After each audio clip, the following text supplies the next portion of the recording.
name was Bud Stevens, and he was the boss electrician. And he was held for pulling pranks on people. And he had one of his electricians was working for him. And he came to work one day with a package. And what it was long underwear that he got to wear in the mine. So when he was changing clothes, he tried on this underwear, the long underwear. And it didn't fit him. I don't know if it was too big or too little or something. He folded it all up very carefully in the same wrapper. And he said, when I get off shift, I'm going down to Simon's and return it and get a different size. So Bud Stevens takes that nice package. He sent the poor guy off on some wild goose chase. And he takes that package and he went over to the poor box, what we call the poor box, where you throw the old clothes, you know, that's what we call it, the poor box. Clothes that you couldn't wear no longer. You'd wear them as long as you could and then you throw them away. Went over to the poor box and he found an old pair of long underwear. That must have been horrible. And he wrapped them up in that same paper. And, you know, and poor Art Hoare was his name, the electrician. But when it come time for quitting time, he rushed off like a bat out of hell, and he went down, parked, went into Simon's store, you know, in that department, and he kind of off to one side. I'm watching, and Art came in with the package and opened it up, and he said, these don't fit or something. He lifted it up, and I guess it was horrible. Well, I'll tell you, when I heard that, I thought, oh Christ. That's a good story. What did you wear? When you went down shift in the mines, would you wear long underwear? Yeah. So how would you dress to go to work when you were mining, when you were actually mining? I would have, start off with usually rubber boots. You know, they'd come up to about here. They wouldn't be a regular boot, but they come up to about here. And I always wore long underwear, but it is in two pieces. That is, the pants are separate from the shirt. And a pair of overalls, like I got on now, and some kind of an old coat. And at that time, we didn't have the cap lamps. We had carbide. And I'd wear a cap. A lot of the fellas, most of the older guys, wore a hat. And a beat-up hat, you know. But I wore a cap. A lot of men wore caps in those days. Caps. I wore a cap. That's the way. That's all. So you go down in the underground with those clothes on and come home with the same clothes on? Oh no, when you got off shift, you go in the dry.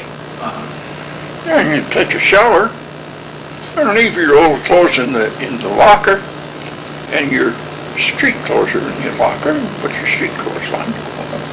So what you described with the cap and the two-piece long underwear, that was your work clothes? That's what you put on in the dry?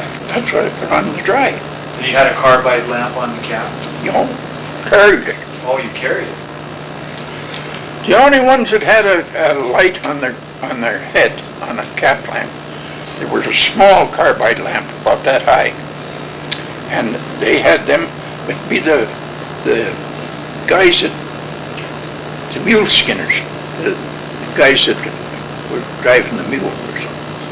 I don't know why. I was never around them. But the other guys, now we had a good size lamp. I've got 2 or 3 of them around here. They're about that high. And you fill it with carbide on the surface. Do you have one that you show us right now? Yeah, I think so. Why don't you explain how that works? What do you got there? Well, this is the carbide lamp. Okay. Now this one, you fill the bottom part on surface. You know, that's where they kept the carbide. What was it, like an oil or?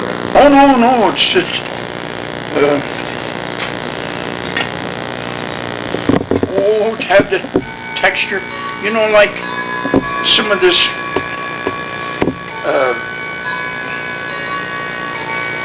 stuff they have for breakfast, Crispix or some of those little squares, you know. Oh, okay. Well, it was in that same type. It was solid? Yeah. Oh, okay, so you fill that little thing with something solid, okay. You fill that with,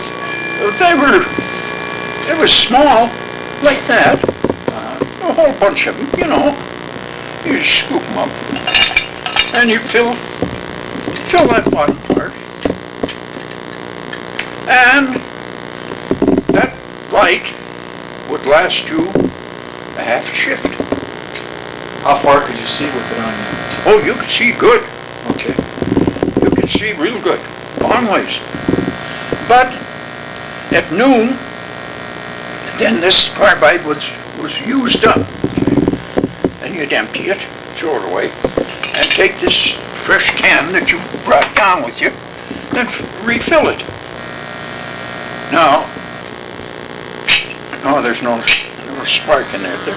There's a spark right here that you could spark it like that, and that turned it on. This little thing up here regulated the amount. See, there's water in the top part. Okay. And this little thing here, that regulated the amount of water that you put into the carbide to form the gas. Oh, I see. That's what made the carbide is dry, and you put a little water on it, and then it gets, and then this, you could hang that on a post or any old place, you know. The only drawback with it, John, is that the light was good right where you were. But if you got away from it, you're in the dark, you know. So each man carried one lamp, and then he carried that little can. What did you call that? Which? That little can, what did you call it? Oh, I never heard it called anything. Flask or something? We just called it the can. And then you carried enough carbide for the second part of your shift? Yeah, that held enough for the bottom part. Well, you'd have to change it out in the dark?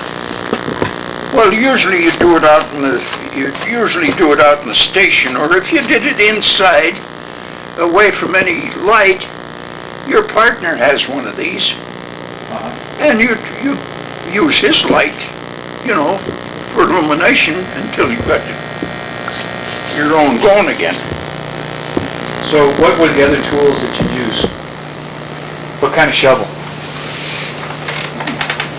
Usually a square point was mostly the shovel we used was mostly square point, because you'd usually try to shovel off of a sheet or something, you know, if you could get a turn sheet down so that you got something smooth to shovel off of. A round point wouldn't be much good to you. About the only place you'd use a round point would be cleaning a ditch or something like that, you know.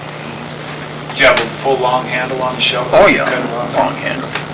Some guys, real fellas that really shovelers, they'd cut a part off of the shovel handle make a short handle. It'd be about that long. How long is that? Oh, okay. About that length. Now, who are these guys? You can see. Oh, no, those are guys that, everybody, all these drift miners had to shovel their own, fill their own cars and everything, and some of them, I don't know, they just cut that handle down to a short one. I don't know why, but they did it. A lot of those shovels around, short handle.